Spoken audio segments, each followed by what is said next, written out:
বর্তমান বাংলাদেশের পরিস্থিতিতে সীমান্তে প্রহরা দ্বিগুণ করে দিয়েছে বিএসএফ।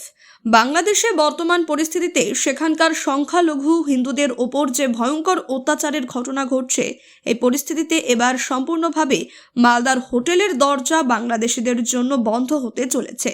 এতদিন মেডিকেল ভিসা বা স্টুডেন্ট ভিসা নিয়ে যে বাংলাদেশিরা আসতো তাদেরকে মালদার হোটেলে জায়গা দেওয়া হতো, কিন্তু বর্তমান পরিস্থিতিতে তা সম্পূর্ণরূপে বন্ধ হতে চলেছে।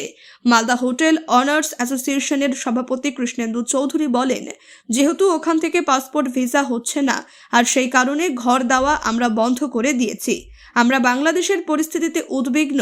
বাংলাদেশিদের জন্য সম্পূর্ণভাবে জায়গা দেওয়া বন্ধ করুক হোটেল মালিকরা। দাবি বিজেপির। হোটেল মালিকরা তাদের সিদ্ধান্ত জানিয়েছে। বৈদেশিক ব্যাপারে সম্পূর্ণটা নির্ভর করে কেন্দ্রীয় সরকারের পলিসির ওপর, আর তা ফলো করবে রাজ্য সরকার, দাবি তৃণমূলের।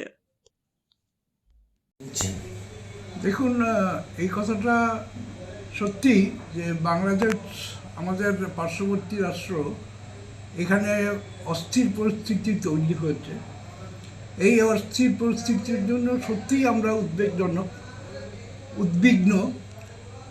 কিন্তু বর্তমানে পাসপোর্ট মানে ভিসা অফিস থেকে ভিসা দেওয়াই বন্ধ করে দেওয়া হচ্ছে ইন্ডিয়া গভর্নমেন্টের তরফ থেকে।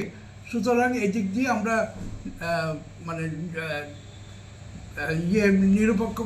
নিরপেক্ষ ভূমিকা নিচ্ছি, এবং ওখান থেকে যেহেতু ভিসা তৈরি হচ্ছে না, বাইরের লোককে আমরা ঘর দিচ্ছি না। আর এটা আমাদের সিদ্ধান্ত এখনও নেওয়া হয়নি, কারণ পরিস্থিতির ওপর নজর রাখছি আমরা ভালো মতো। এই পরিস্থিতির ওপর বিচার করে পরবর্তীতে আমরা যা সিদ্ধান্ত গ্রহণ করব সেটা আপনাদের জানিয়ে দেব। এখন যদি কোনো বাংলাদেশি আসে, বর্তমানে বাংলাদেশি নেই, বর্তমানে মালদা শহরে বাংলাদেশি নেই। আর যারা আগে আসছিল মেডিকেল ভিসা এবং স্টুডেন্ট ভিসা নিয়ে, ওটাও বন্ধ আছে।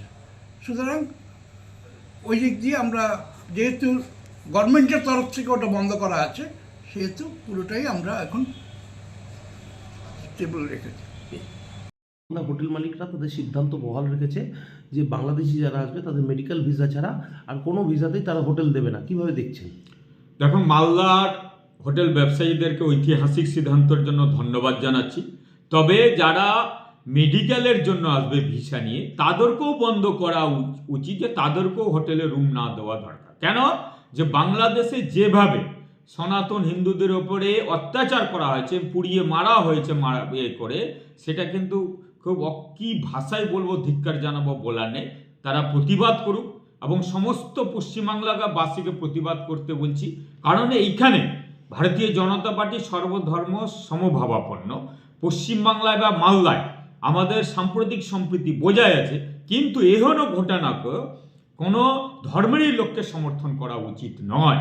যেভাবে একটা তকমা লাগিয়ে তাকে মেরে এবং জ্যান্ত অবস্থায় পুড়িয়ে মারা হয়েছে, এর প্রতিবাদ দরকার, এর বিচারের দরকার। আর তার জন্য মালদার হোটেল মালিকরা সিদ্ধান্ত নিয়েছে যে তাদের বাংলাদেশিদেরকে রুম না দেওয়া, যারা মেডিকেল ভিসা নিয়ে আসবে তাদেরকে রুম দিবে। সেটাও যেন আমি আমার করজোড়ে অনুরোধ করছি মালদার হোটেল ব্যবসায়ীদেরকে, সেটাও যেন বন্ধ করা হোক।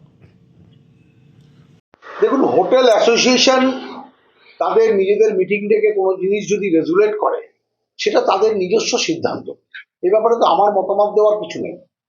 আর এই ইন্টারন্যাশনাল ইস্যুগুলোতে আপনারা দেখেছেন, এর আগেও সেন্ট্রাল গভর্নমেন্ট যে পলিসি অ্যাডপ্ট করে, স্টেট গভর্নমেন্ট কিন্তু যে কোনো ইন্টারন্যাশনাল ইস্যুতে নতুন করে কোনো সার্কুলার জারি করে না।